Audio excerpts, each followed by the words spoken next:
Richard Maut Riaño, muchísimas gracias por aceptar esta invitación de Noticias RCN. Con mucho gusto. Señor Riaño, en los últimos días en los medios de comunicación de Colombia se está hablando de que usted está elaborando un documento que contendría pruebas contra el exfiscal Luis Camilo Osorio y pruebas que demostrarían que en Colombia hubo una infiltración paramilitar al más alto nivel en los organismos de fiscalización, en los organismos de control del país. ¿De qué estamos hablando? ¿Existe ese documento? Sí, existe el documento. El documento consta básicamente de la demostración de 255 empleados públicos teniendo contacto con 131 miembros del paramilitarismo. Allí en ese documento se detalla las llamadas entrantes y salientes de cada persona. Hay transcripción de las llamadas y hay un análisis de relaciones de llamadas entrantes y salientes con respecto a la red general de, de paramilitares, entre paramilitares y empleados públicos. Básicamente se cruzó 326.000 registros y de esos 326.000 resultó 255 empleados públicos, de los cuales 111 están en la Fiscalía General. Tengo 19 datos de cada uno de los infiltrados. Más que infiltrados, son personas que trabajaron cara a cara, mano a mano, durante el gobierno del expresidente Álvaro Uribe Vélez. Ahora, ¿por qué Ya. continuar con esta investigación si usted ya no hace parte de la Fiscalía colombiana, si ya no es investigador? ¿Por qué seguir adelante con estas denuncias que llevan ya 12 años? Sí, más que todo en Colombia es común que las investigaciones duren bastante tiempo y más que mi interés, obviamente es el interés de Colombia, que se llegue a la verdad, es más que todo eso, que se llegue a la verdad. Y verdad solo hay una. Yo tengo pruebas, tengo documentos, tengo evidencias testimoniales, tengo evidencias técnicas y documentales. Mi idea aquí es presentar las evidencias y para eso el gobierno canadiense me facilitó la salida del país para poder llegar a Canadá y tener, digamos, esa posibilidad de algún día poder presentar las evidencias, ¿no? Entonces aquí estoy a la espera de que la comisión de acusaciones, que es el encargado, el organismo encargado de tener esas evidencias legalmente, venga a Canadá. En todo caso, ya ellos han faltado 3 veces, ya han incumplido 3 veces, para lo cual la Comisión Interamericana de Derechos Humanos ve eso como un caso bastante grave, porque Colombia no está siguiendo los convenios internacionales en temas de justicia. En ese caso, la Corte Penal Internacional ha estado investigando desde el año 2007. Yo soy testigo de la Corte Penal Internacional y esa es otra razón más poderosa para poder continuar con el desarrollo de la investigación, ¿no? Ya no estoy obviamente en Colombia, pero los documentos, las bases de datos han estado acá, en Canadá, y simplemente lo que se ha hecho es un análisis más profundo de la información y los documentos, las evidencias documentales las tengo allí desde hace 12 años y están intactas, para lo cual yo requiero que la Fiscalía o la Comisión de Acusaciones envíe a Canadá peritos, un grafólogo y también un documentólogo para que verifique que el papel es original, que la firma y los sellos son originales de las evidencias documentales que tengo. Es básicamente eso. Ahora, los abogados del exfiscal Luis Camilo Osorio y él mismo han dicho en varias oportunidades que usted es un prófugo de la justicia, Sí. que usted se encuentra escondido y que tiene orden de captura y que usted finalmente es un bandido, Claro. que no es un investigador, sino un criminal, literalmente. ¿Es cierto que usted tiene orden de captura? ¿Es cierto que fue juzgado? No. Hoy día, en este momento, no tengo ninguna orden de arresto, no, hay no existe. Lo que sucedió fue que por el hecho de haber denunciado, esto es este tan grave hecho de haber descubierto la infiltración más grande del mundo, así lo puedo decir, la más grande del mundo, en el 2002, yo presenté una denuncia formal, fui a la notaría, registré mi documento de denuncia por firma de notario y presenté eso ante la Comisión de Acusaciones. Eso después, obviamente, lo sacó Gustavo Petro. Él fue base también parte de las investigaciones que él hizo en contra de la corrupción en Colombia. Lo presentó y para ellos, para la fiscalía en ese momento, dijeron que como yo había dado esa información a la comisión de acusaciones, que para mí como ciudadano o como investigador es legal, totalmente legal, porque es algo muy grave lo que está ocurriendo. Empleados públicos de la Fiscalía, del DAS, de la Fiscalía, de la Policía, del Ejército, del IMPEC, del Congreso, están trabajando mano a mano con los grupos terroristas. En este caso, bueno, hablemos de las Autodefensas Unidas de Colombia, que fue la variable que a mí me correspondió investigar en la Fiscalía. Otros fiscales de pronto trabajaron con otros investigadores la variable de las FARC.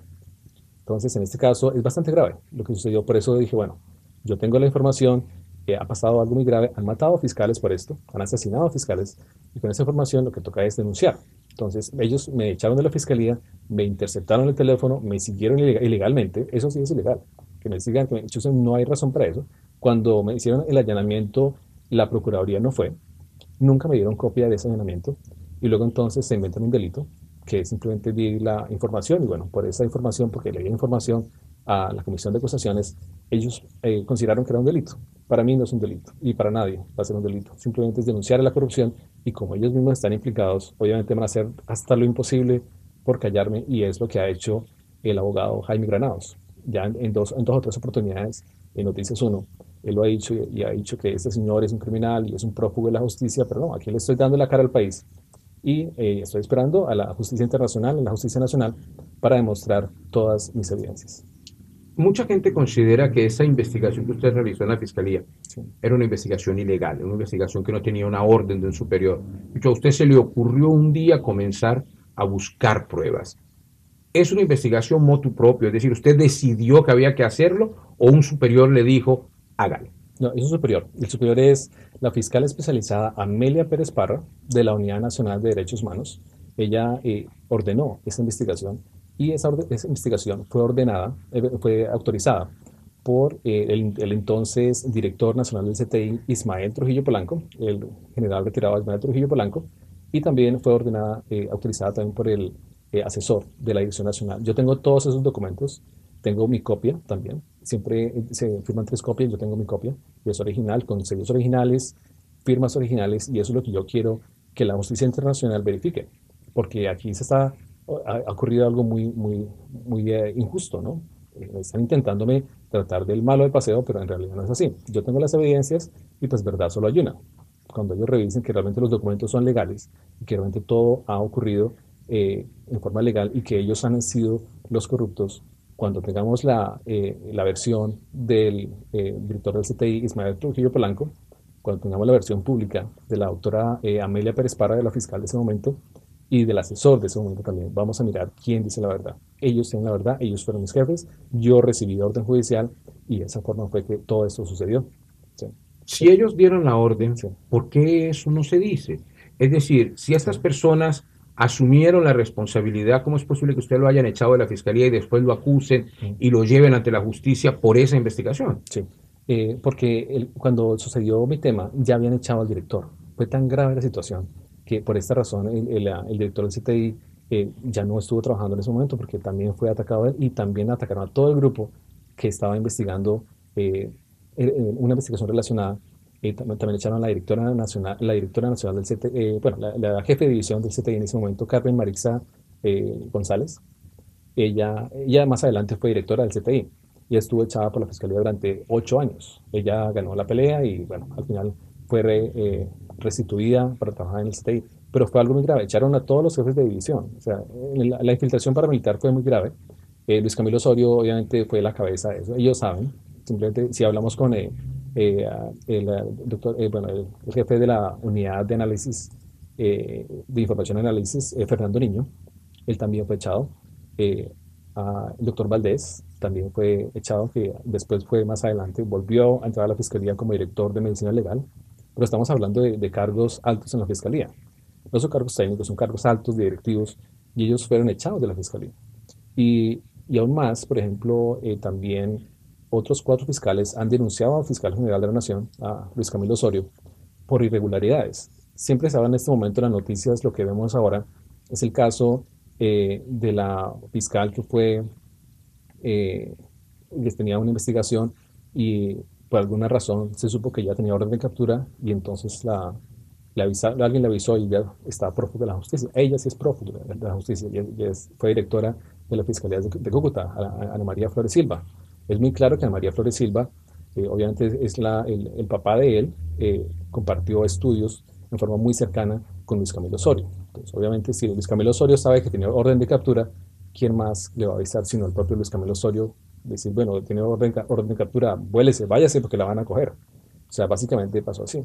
Entonces, ese caso se habló ahorita, pero también hay un caso de, por ejemplo, de Luis Augusto Sepúlveda, otro caso de otros dos fiscales que En total son cinco o seis fiscales. Marta Camacho también está denunciando al fiscal. O sea, hay varios fiscales que están denunciando. Entonces, y bueno, yo soy el caso del investigador. O sea, si nos ponemos a ver o sea, caso a caso, el- los casos de los fiscales, obviamente, yo creo que la justicia en este momento no va a poder echarlos para atrás. O sea, son fiscales, no son personas del común, ciudadanos. ¿Cuáles son las pruebas que usted dice tener Ujú. contra el exfiscal Luis Camilo Osorio que demostrarían, según Sí, usted, sí. que había una infiltración paramilitar en la fiscalía al más alto nivel y que el exfiscal Osorio estaba al corriente o era parte de esa infiltración? Sí. Cuando las pruebas se resumen en 400 páginas, son el detalle de cada infiltrado, de cada uno de los 255 funcionarios en contacto directo con los 131 miembros del paramilitarismo. Allí están las llamadas de cada uno y 19 datos de cada uno, entre los cuales el nombre, la cédula, fecha de nacimiento, el color del cabello, la contextura, el tipo de sangre, la dirección la dirección de la casa, el teléfono, el contacto con algún amigo, del teléfono que dio de algún amigo, algún familiar cuando se registró en la fiscalía.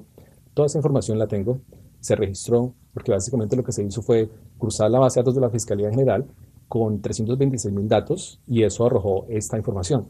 Entonces, cuando todo esto sucede en el 2002, cuando yo estaba dando ya los resultados previos, el fiscal decide echarme, porque él sabía que obviamente había una infiltración grande y él decide echarme, hacerme un allanamiento ilegal a mi casa, eh, pero eh, ya había escrito, digamos, ya había hecho la resolución de despido el día anterior al allanamiento. O sea, él ya tenía pensado desde antes de que me iba a echar, no importa si había allanamiento o no, era simplemente como para mostrar la cortina de humo que yo tenía de pronto algo ilegal en la casa o algo así. Pero realmente eso fue planeado desde antes, y esa es la mayor prueba, ¿no? O sea, es una prueba que está allí pendiente. O sea, ¿por qué el fiscal general me echa antes? Firma la resolución de estudiantes y luego dice que me echó fue por la razón del allanamiento de lo que encontró. O sea, no tiene sentido esa parte. ¿Y No qué tiene sentido. encontraron en su casa en el allanamiento? El allanamiento, o sea, simplemente copias, digamos, de mis propias investigaciones. Toda persona en la fiscalía debe tener copia. En ese caso, cuando es llamado por alguna autoridad, el investigador debe estudiar la investigación que él hizo. Obviamente debe tener una copia. Algunos investigadores la tienen en la fiscalía, otros investigadores de pronto se llevan la copia para la casa. No es ilegal. En ese momento, hablamos del 2002, muchas personas lo hacían. De pronto la fiscalía se perdía la copia o no tenían, digamos, una oficina propia. Eran investigadores que estaban aquí y allá, pero no tenían un cajón donde echar la información. En mi caso, yo estuve en varias oficinas durante varios tiempos, en varias secciones. Entonces, lo que hice, bueno, pues mi copia yo la puedo tener en la casa. La idea es no perder esa copia para poder luego desarrollarla ante las autoridades. Sí, Ahora, esta infiltración de la que usted habla en la Fiscalía o en el DAS o en las Fuerzas Armadas, de sí, acuerdo a lo que usted ha dicho, ¿es una infiltración que ha costado la vida de personas? sí, claro. Allá han asesinado, antes de que eso sucediera en el año 2001, asesinaron a 3 fiscales. Y fueron los paramilitares, se investigó, fue el paramilitar Bocanegra. Esto más adelante, por Justicia y Paz, él mismo confesó, después de 8 años, él confesó y dijo, sí, yo los asesiné. O sea, esto fue claro, pero yo ya lo sabía desde el 2002. Yo fui a Cúcuta, pagado con dineros de Plan Colombia, que se supone que son dineros para contrarrestar el terrorismo en Colombia. Fui hasta allá, fui de forma encubierta, nadie sabía pues, que yo era la fiscalía, fue como un familiar de otro funcionario. Estuvimos allá sábado y domingo cursando toda la información. Se encontró bastante relación, obviamente, y apoyo de la inteligencia de la Brigada 13, y de esa forma entonces se descubrió que fue la Brigada 13 que, en concordancia con la policía, también que se logró hacer este asesinato de los fiscales. Entonces, hoy había ah, connivencia, ¿no? En este caso, de la fuerza pública con los paramilitares. Y obviamente es bastante grave, ¿no? Cuando llegamos otra vez a Bogotá, cuando yo llegué a Bogotá, yo llegué con el investigador también. Fuimos al auditorio central de la Fiscalía. Allí estaba Alejandro Ramelli, que era el director de la Unidad de Derechos Humanos en ese momento. Estaban otros 3 fiscales y más personal. Y yo le estaba exponiendo todo a ellos en el auditorio de la Fiscalía. Hice un cruce de link eh, de información entre las llamadas, entrantes y salientes y cuál es la relación con la gráfica y la red, digamos, de interconexiones. Y se presentó. Ellos son los testigos que yo hice eso. Pero en la fiscalía, bueno, digamos, Jaime Granado siempre dice que yo nunca tuve orden judicial, que no tenía funciones de policía judicial, lo cual es falso. Yo tengo el diploma allí, yo me presenté, estaba en internet hace mucho tiempo. Entonces ellos intentan tapar todo esto porque pues saben que la realidad es bastante cruel, bastante ruda, ¿no?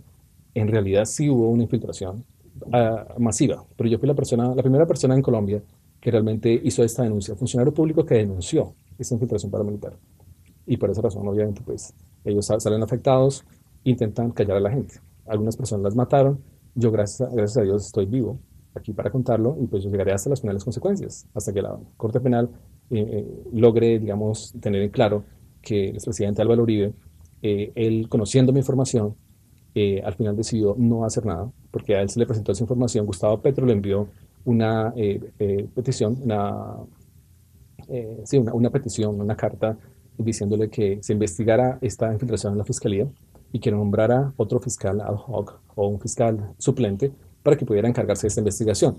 Al final, el expresidente Álvaro Uribe no hizo nada de esto, simplemente antes nombró al exfiscal Osorio en México como embajador y realmente todo ha quedado allí, todo entre amigos, entre ellos.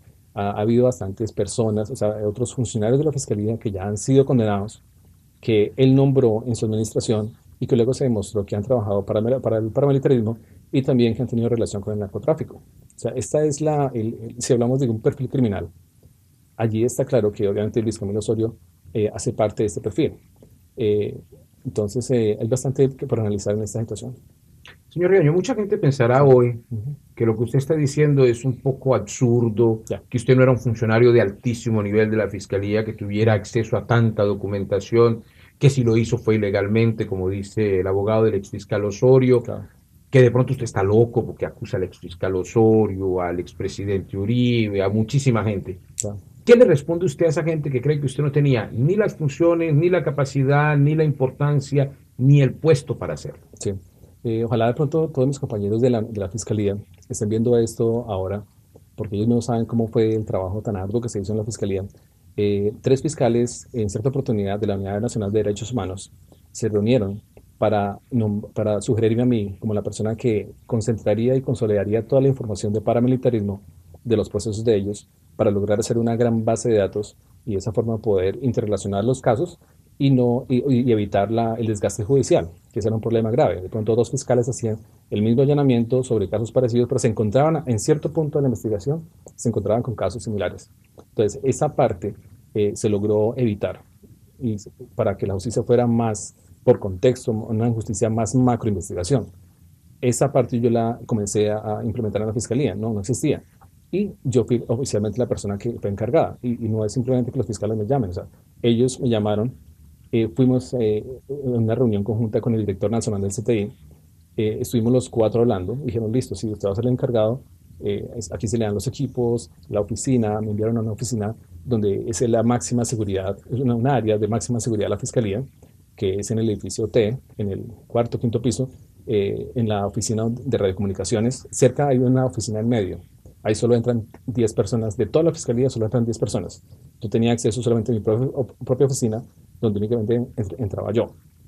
Tenía accesos en mis llaves de autorización. Eso también demuestra que por qué alguien me da accesos en la fiscalía si yo soy un funcionario normal, un funcionario común que no tiene orden judicial, como decía Granados, ¿no? Un funcionario administrativo que solo tenía, pues, no tenía funciones de policía judicial.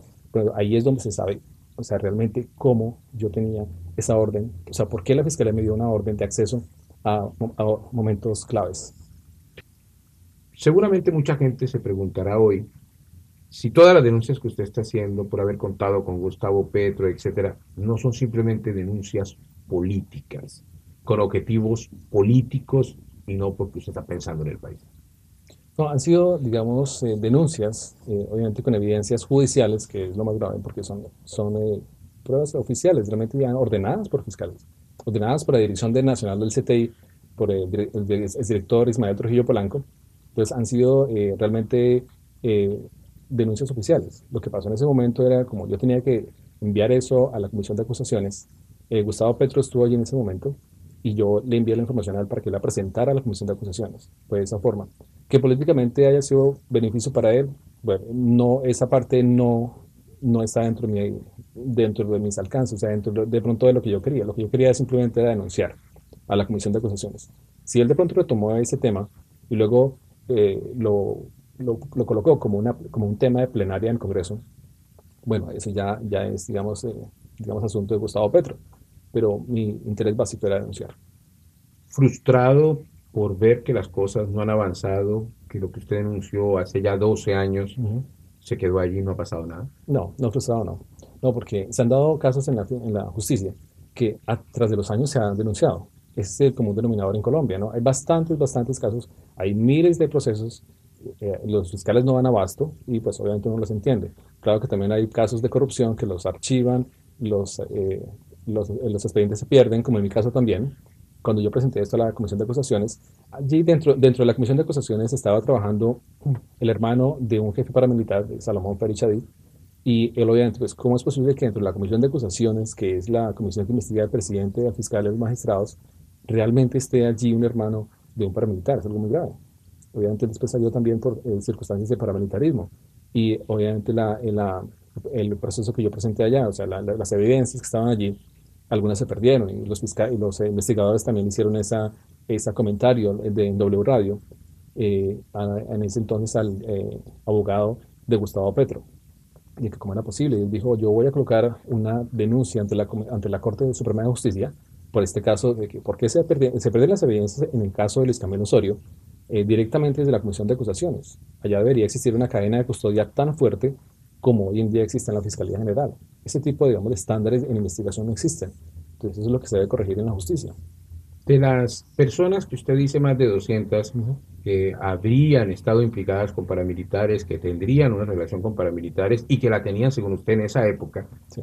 ¿esa gente sigue trabajando en la Fiscalía, en los organismos de seguridad del Estado? Bueno, para mí es difícil en este momento. Ya he estado hace 12 años desconectado de Colombia. Obviamente no tengo ningún contacto con la fiscalía en este momento. No, no tengo amigos que me digan, oiga, mire, entró el que estaba allí, fulanito salió. No sé, no sé. Lo que sé es que esas personas nunca fueron investigadas. Para no ir tan lejos, el principal responsable, el fiscal Luis Camilo Osorio, él todavía no está en la cárcel. Él fue llamado a indagatoria. Obviamente, legalmente sale Jaime Granados con sus anulaciones del proceso porque no se ha respondido a alguna solicitud que él hizo y eso tranca la justicia. O sea, le han hecho juego a la justicia de una forma, digamos, bastante viva, ¿no? Bastante astuta. Y de esa forma han logrado bloquear la justicia. Pero en un momento dado en que llegue el momento de la indagatoria, en que se presenten las evidencias documentales, técnicas y testimoniales, allí es cuando realmente se va a saber quién tiene la verdad. ¿Y quién ¿Sí? tiene la verdad? La justicia ni siquiera la tengo yo. Yo simplemente soy una persona que en ese momento me correspondió investigar por la Fiscalía General bajo orden judicial, hice mi trabajo y presenté el trabajo. Ahí está. Esa información pertenece obviamente a la Fiscalía General y obviamente legalmente ahorita pertenece a la Corte Penal Internacional y tan pronto termine el informe de 400 páginas, será presentado a la Comisión Interamericana de Derechos Humanos para que ellos determinen, basado en esas evidencias, no en mi opinión, yo nunca estoy dando mi opinión, baso todos mis testimonios en lo que tengo allí físicamente, en la base de datos, en los 326.000 datos y en las 400 páginas que va a presentar. Seguramente para mucha gente esto termina siendo como si usted tuviera una obsesión con el fiscal Ujú. Osorio, como si usted tuviera una venganza personal con él. Sí. No, no ha existido venganza. Desde el momento, la gente, bueno, creo que lo dije en mi video, yo lo dije en el video que presenté, hice un video hace en el 2011 de 1 hora y 45 minutos. Allí una vez yo viajé con el fiscal Osorio en la avioneta de la fiscalía. Viajé con ellos, una avioneta muy pequeña, caben como 10 personas nomás.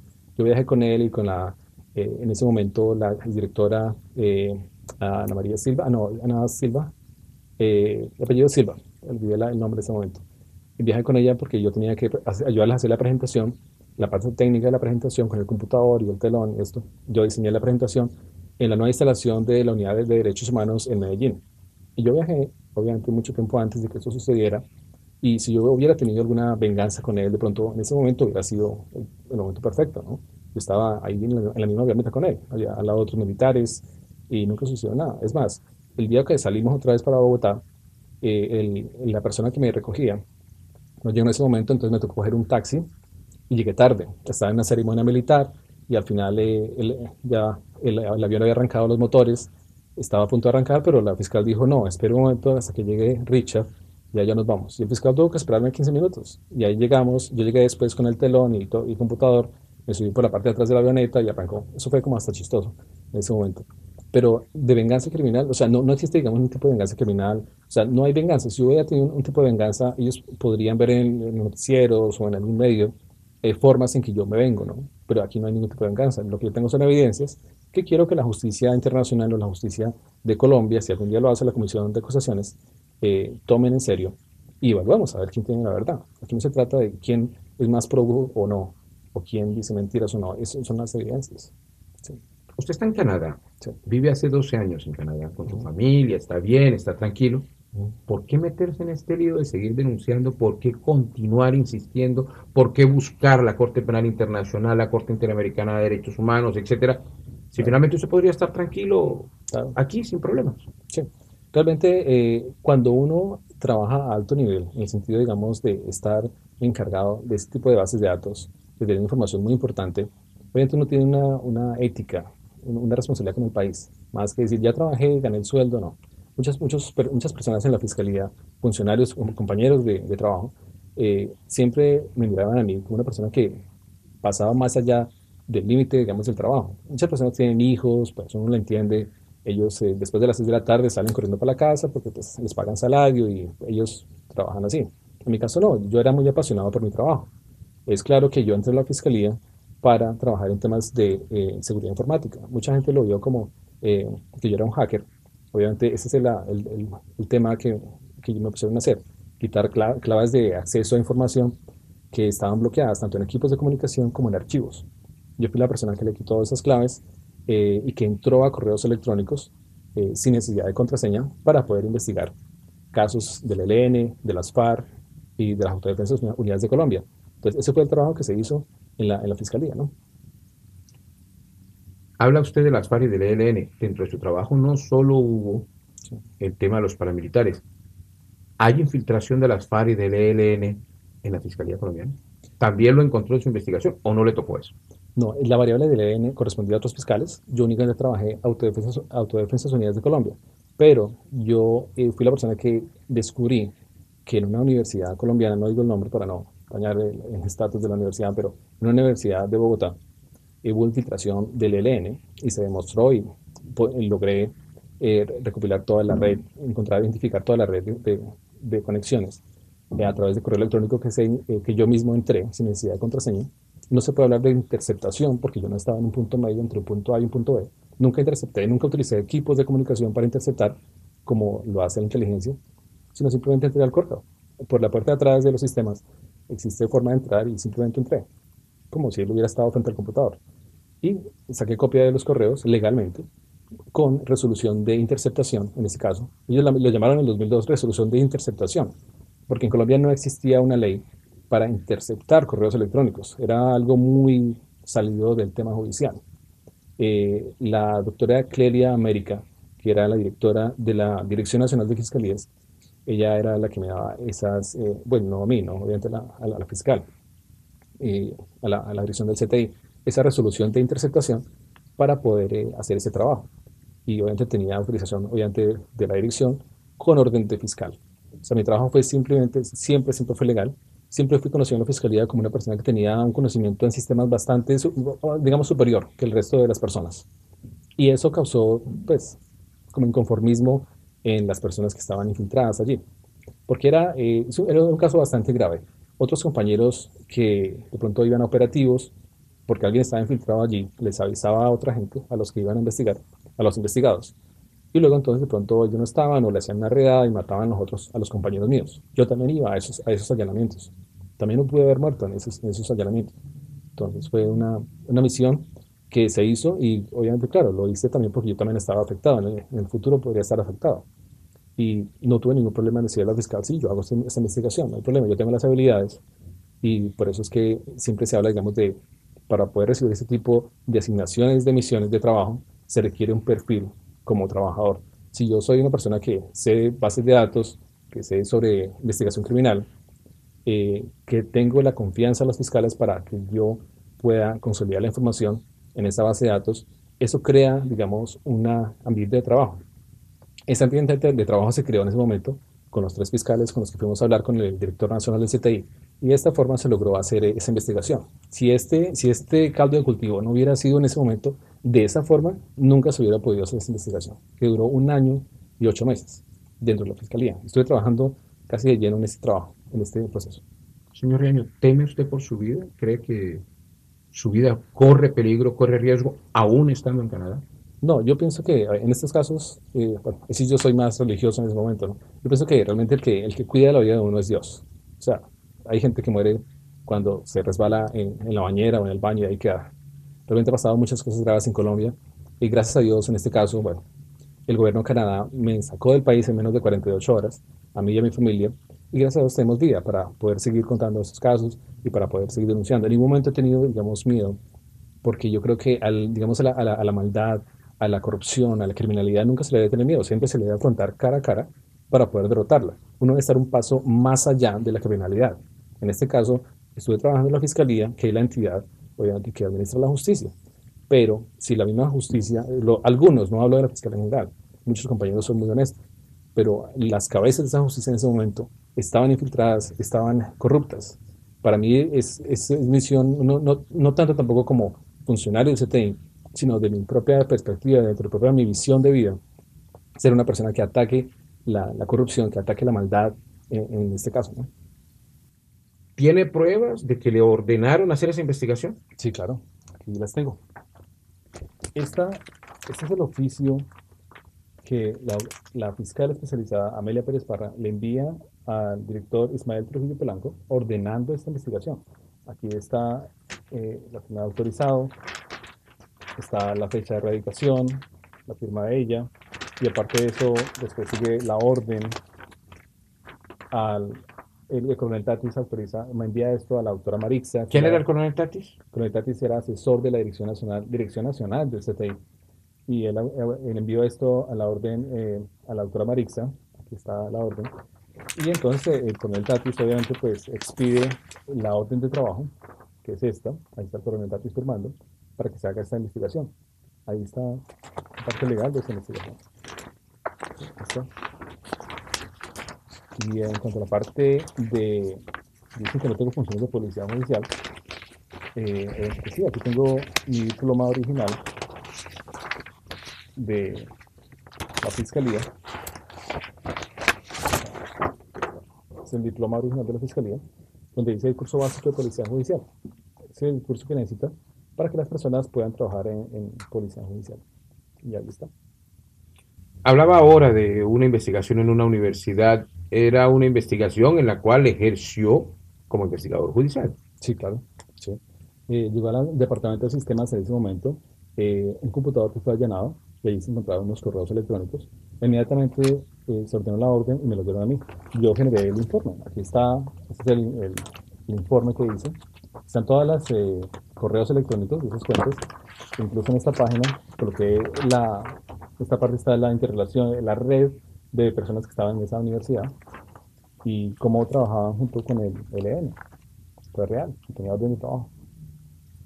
Insisto que para algunas personas usted no tenía funciones de policía judicial. A pesar de que nos acaba de mostrar un diploma, también hay pruebas, según usted, que demostrarían que usted estuvo a cargo de investigaciones importantes. Sí, claro. Estoy a cargo de investigar la muerte de los 3 fiscales que asesinaron en Cúcuta, a cargo o sea, a manos de los paramilitares. Y fueron asesinados la directora de ese momento, Carmen Maritza González Trujillo, Carmen Maritza González, ella me envió una orden judicial y aquí está los documentos. Esta es la solicitud de autorización de comisión de servicios. Está firmada por Carmen Maritza González y firmada también autorizado por Ismael Trujillo Polanco, que era el director nacional del CTI. Aquí está el radicado, la fecha. Aquí está la gráfica que se hizo en ese momento, ampliada al 3% de la conexión de paramilitarismo en Cúcuta y con mis datos, o sea, con la investigación que yo estaba llevando en Bogotá con otros fiscales, fue bastante grande. Aquí está la primera red que se descubrió en Colombia. Esta primera red fue de conocimiento de la autora Carmen Marixa. Y aquí está el recibo de pago de la Oficina de Tesorería. O sea, esto con manos, perdón, con viáticos a cargo de Plan Colombia. O sea, Estados Unidos daba el dinero para investigar ese tipo de cosas. Yo sí era un funcionario que lo hizo bien, pero estos dineros después fueron usados por los paramilitares para crear, pues, para infiltrar, digamos, el Estado. Por esa razón, después, antes de salir del país, yo fui con Gustavo Petro a hablar con dos funcionarios de la Comisión Económica, Política y Económica de la Embajada de los Estados Unidos en Bogotá, y hablé con ellos y les expuse el tema y les expuse lo que había encontrado y la gravedad de estos hechos. En el 2004 ellos obviamente tomaron cartas en el asunto y se quejaron ante el Estado colombiano. ¿Tiene entonces usted pruebas reales de más de 200 personas implicadas en una infiltración en la fiscalía? Sí, claro. Sí, aquí están las personas, aquí están todas las personas, este es todo el Estado completo. Aquí están las personas que están infiltradas en la Fiscalía, no solamente en la Fiscalía, sino en el DAS, en el Ejército, en el IMPEC, en el Congreso. Ya han capturado bastantes del Congreso. Y obviamente esta lista pues se la daré a las autoridades competentes, que es a la Comisión Interamericana de Derechos Humanos, a la Corte Penal Internacional y a la Comisión de Acusaciones. Eh, Obviamente no le puedo dar copia o que sea grabado porque esas personas pueden ser asesinadas. Pero aquí están las pruebas. Sí, Señor Reino, muchísimas gracias por esta entrevista para RCN Televisión de Colombia. con mucho gusto.